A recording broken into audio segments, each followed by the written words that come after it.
The Vancouver Canucks lose 3-1 to the Edmonton Oilers. Let's talk about it.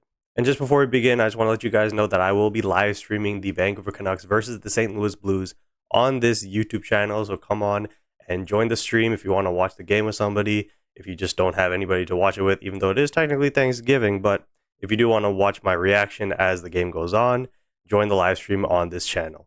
Now, I'm actually quite happy that I'm doing this new format, that I'm not reacting to the games the night of the games, because if I recorded this video last night, I would be pretty pissed. There's three ways I could really go with this video. I can either be angry, I can be disappointed, or I can be optimistic, and I'm choosing the latter two. Now, two things can be right at once. Is this game 2 out of 82? Absolutely. So that means there's a ton of games left, and this is just one loss out of many for the Vancouver Canucks that will happen this season. But were the Canucks absolutely dominated by the Edmonton Oilers? Absolutely. Like, should this game have been 3-1? Probably not. It should have been like 7-1 if it wasn't for Thatcher Demko, who, by the way, should be getting a phone call to head to Milan for the upcoming Olympics, because he is one of the best goaltenders in the world, and he showed it last night. Now, I get the Edmonton Oilers are one of the best teams in the NHL. They've been to back-to-back Stanley Cup finals, so it should be no surprise that, especially at home where they have last change, they're going to get the more favorable matchups. They're going to put McDavid against Coots, Ratu, as well as whoever, Philip Hedl.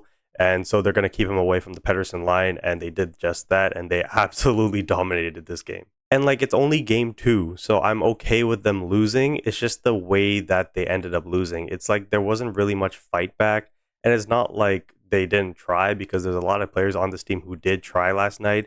Evander Kane, notably, very much tried. Quinn Hughes tried. Thatcher Demko almost blew his back out. So I understand the effort was there for most of the guys, but at the end of the day, this is the NHL. You're going to be going up against some difficult opponents.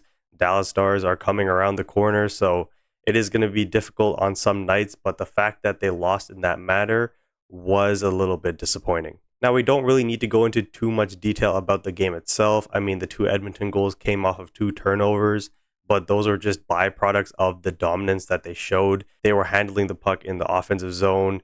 They were just absolutely hemming the Canucks in, and the Canucks made some bad decisions, and that's what ends up happening against these good teams. Now, I said in the Calgary review that they cannot take this many penalties against the Edmonton Oilers because they're going to punish you. And they actually technically agreed and said, yeah, we're not going to take 4 penalties against these guys. We're going to take 5 instead, which was just absolutely ridiculous. And even though the Canucks penalty kill did an excellent job, also thanks to Thatcher Demko, it's the fact that when you go on the penalty kill, you can't really generate offense. You can't get your feet moving, and you're getting hemmed in with McDavid and Draisaitl and Nugent Hopkins, and so you can't really get your game going. So it's a real momentum killer when you're taking so many penalties. And most notably, I mean, Tyler Myers should have been kicked out of this game. He just absolutely cup checks Connor McDavid in between, the legs, and he should have been kicked out of the game for that. And then instead of getting away with it and, just playing the game, he then flips the puck over the glass, which I said in my season preview with Tyler Myers. You're going to get the best of him, you're going to get the worst of him.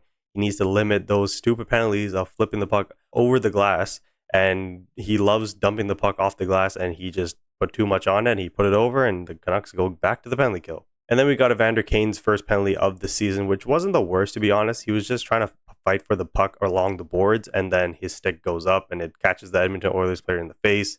So it's not like it was like a deliberate one or one of those ones out of frustration. It was just one of those ones that just kind of end up happening, and so that was a little bit unfortunate. And like I said, 2 things can be right at once. This is only game 2 out of 82, so there's a lot of things that can change. But over the first 2 games, they've taken way too many penalties and way too many stupid penalties, and it's really costing them, because this is a team that's going to need to strive in momentum and really keep their game going. And if you disrupt their momentum so much, you're going to get games like tonight where they just can't generate anything. Like, the 1 goal the Canucks scored was the beginning of the 3rd period, where they're down 2-0, and they come off the gates flying. They catch Edmonton sleeping a little bit. They get the puck to the net.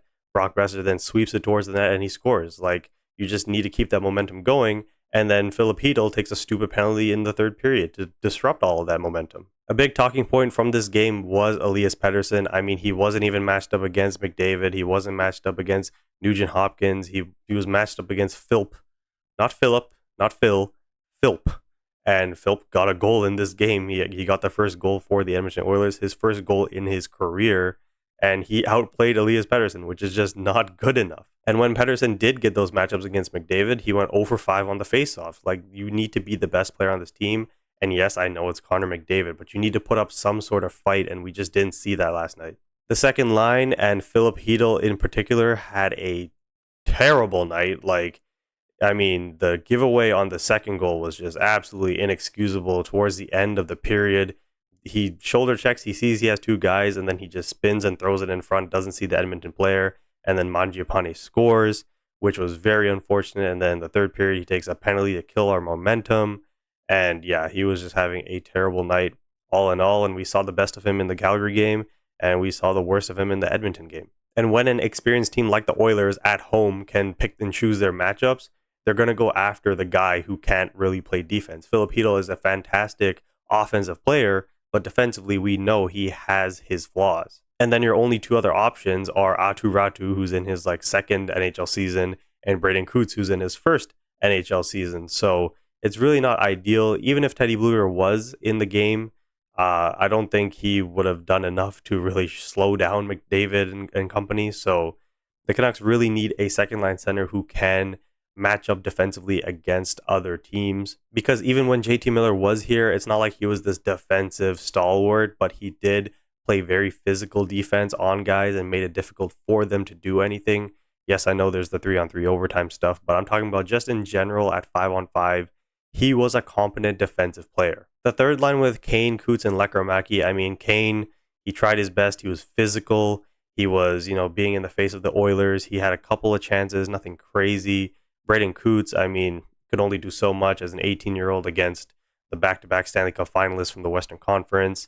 Jonathan Lekramaki deserves so much better because he's been probably our second or maybe even our best offensive player this season so far through 2 games in terms of just being a threat.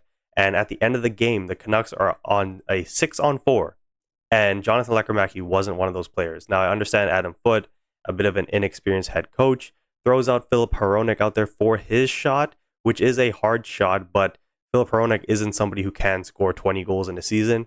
Jonathan Lekramaki is. And if you're going out there throwing Filip Hronek on the ice because you want to defend the possibility of them scoring on the empty net, that is a bad mentality to have because you're down by 1. You have 2 extra guys on the ice. You need to throw your best offensive players out there. And Jonathan Lekramaki in the preseason against these Oilers scored 2 goals. So you need to have him out there, and it was a real missed opportunity to have him out there. And I really hope going forward, the coaching staff understands that they have a very dangerous goal scorer in Jonathan Lekramaki, and they need to put him out there in those positions to succeed. Even on power play 1, if you have Lekramaki on the left half wall and you have Pettersson on the right half wall, those are 2 one-timers where the team who is penalty killing has to respect both shots, and that will open up the ice. Because right now, having Evander Kane on the left half wall is not really going to do much. He's left-handed. At the very least, if he was right-handed like Connor Garland, there's a threat of a potential one-timer, but Evander Kane on the left half wall is not really going to do you too much. But when it's all said and done, the Edmonton Oilers deserve to win that game. Thatcher Demko almost stole that game for Vancouver, almost stole a point, and so at the very least, that is good for a Vancouver Canucks fan standpoint that your number 1 goalie is back as long as he can stay healthy. And through 2 games, he's been absolutely unreal, but we don't want to overplay him, so I suspect that they'll probably go with Lankinen on Monday against St. Louis. And so we'll see how the Canucks perform after their first big loss of the season. They need to come out better on home ice against the St. Louis Blues.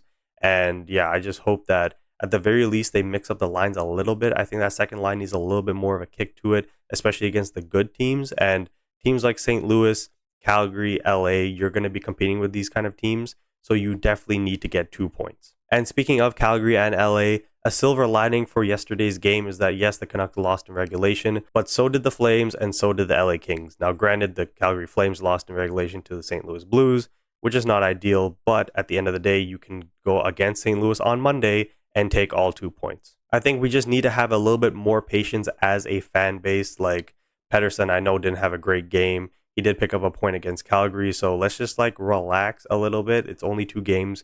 Give it about 10 to really see a trend with this team before we really start mixing things up, potentially splitting up Pettersson and Besser and doing things like that.